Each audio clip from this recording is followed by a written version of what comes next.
Yo, so I just recorded this whole video, and in classic fashion, I actually wasn't recording. So, anyway, what's up, everybody? It's Wabacha. This is the week 1 update for the Explosive Trap Trickster that I'm playing in Necropolis League. And I just want to kind of go over some things, talk about the phase that I'm in. Probably could have been done a little bit sooner had I played more and had been more familiar with the game, but this is where we're at. So, we're still in the refining phase. Ideally, you'd probably want to have a character all done with after like week 1 if you're playing relatively efficiently. Like I said, still have a lot to learn. I've been messing with the Atlas passive tree, learning how you handle all the like the Maven and the Uber Pinnacle bosses and all that, because it's seriously foreign to me at this point, because I come from the era of chasing around the little weird amoeba looking thing on the mini map that was Elder. So anyway, let's just talk about the Atlas progression I've done so far. Still have a couple things to need to get all these for my favorite maps. Need to go kill Maven and Elder in the Shaper's Realm. All pretty straightforward. I don't anticipate they'll have any issue with that. As for my Atlas passive tree, my initial one is just like kind of a standard like progression.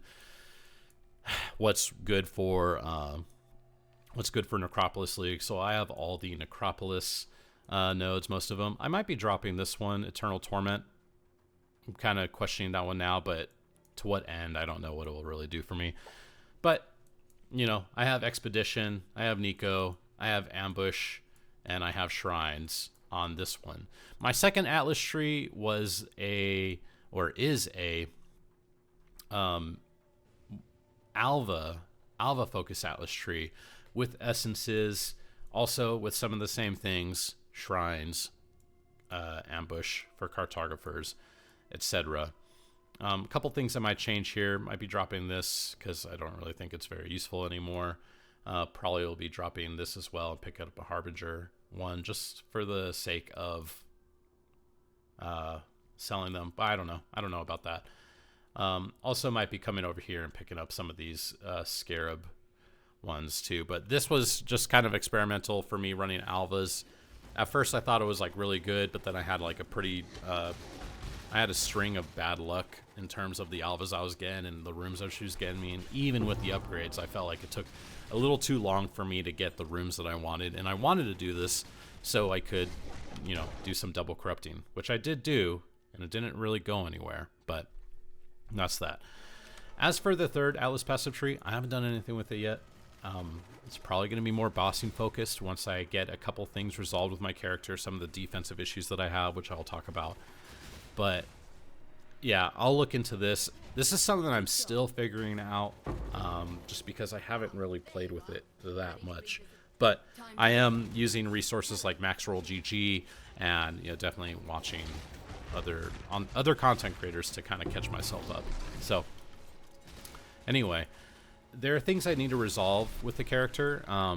First off, defensively, like I need to figure out ailment immunity. There's a couple of options for this. There's a Storm Shroud unique jewel. There's also the Forbidden Flesh and Forbidden Flame jewel combo to get like maybe Pyromaniac.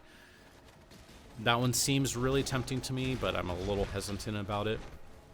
Speaking of unique jewels, I am using the Balance of Terror. It doesn't seem to give you the tooltip that I expect that it would. Like I imagine here, because I'm dealing some physical damage, and I'm doing it on my attack just in case, but I'd imagine it would increase anything, and it doesn't.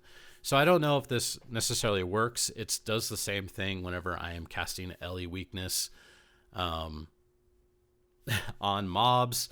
Like on a map, I also took off, I thought maybe the life tap support messed with it. It doesn't make any difference. So I don't know if Balance of Terror is actually like working. Maybe it just doesn't show up in the tooltip. I don't entirely know. But yeah, so elemental ailment immunity, resolving that. Either with the Storm Shroud or the combo of the Forbidden Flesh, Forbidden Flame jewels. Although I'd rather use those for Harness the Void eventually, but that's considerably later at this point for me. Need to update my accessories and my boots. They've all like just served the purpose. Like the boots give me a lot of chaos res. That's really it. The belt, it's just worked. And I will probably be moving to a Stygian Vice and making sure I get trap throwing speed on there. And I think there's one other offensive modifier that I want. Something about dealing more damage to chilled enemies. The rings, I just got them for as much resist, but I need to fix these as well. Kind of same thing. And the amulet, this is probably my best piece, the one that I'd probably fix last. I do want a +2 amulet, obviously, but when I was looking at how to craft it in the graveyard in the Necropolis League, seemed not worth it. Just flat out way too expensive for like a relatively low chance of doing it. I'd rather just straight up buy one, and then buying one that has good stats outside of the +2 is like crazy expensive. So I picked this up for a really good deal. It's very good for me because of the cast speed, because I'm using Slave Driver's Hands. Good crit multi-roll. You know, the mana and the rarity, whatever. It's wasted. My offhand, I'll probably be switching to a shield because there's no reason for me to trade 30% elemental damage for potentially 400, 500, 600 energy shield. It's pretty easy to get a shield with +1 of fire spell, skill gems, and then spell crit. Like, that's pretty straightforward, and damage on top of that. And I could get life. Like, there's no reason for me to be using this. I'm just using it right now, like I said.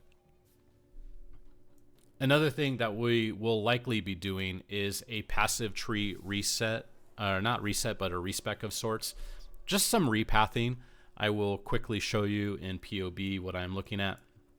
Looking at dropping all the nodes over here on the right side of the tree, which will create a little bit of an issue with spell suppression, but I will resolve that. And this will also allow me to use a cluster jewel, but I also kind of want to, you know, try out some of these other things. The damage actually isn't like too different. It's a little bit stronger. I don't know if this will happen. Still kind of thinking about it. It may not actually even be worth it. But the one big difference here is that with this passive tree, and presumably once I get to this point, I will be able to run haste as an aura as well, which haste will be very, very good for just a lot of things. I mean, again, Slave Driver's Hands, the more cast speed that you have, the better. But again, this is still definitely a work in progress.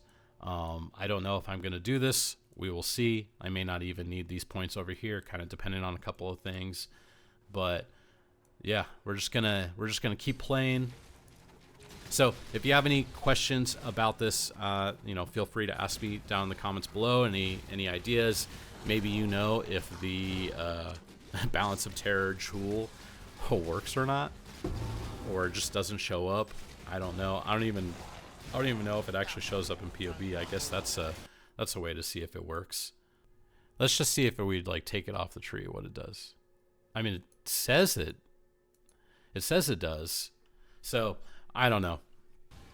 But yeah, if you have any questions, any comments, leave them down below. If you like this video, please give it a thumbs up. You can catch me on my Twitch, twitch.tv/Wabachop. And I will see you guys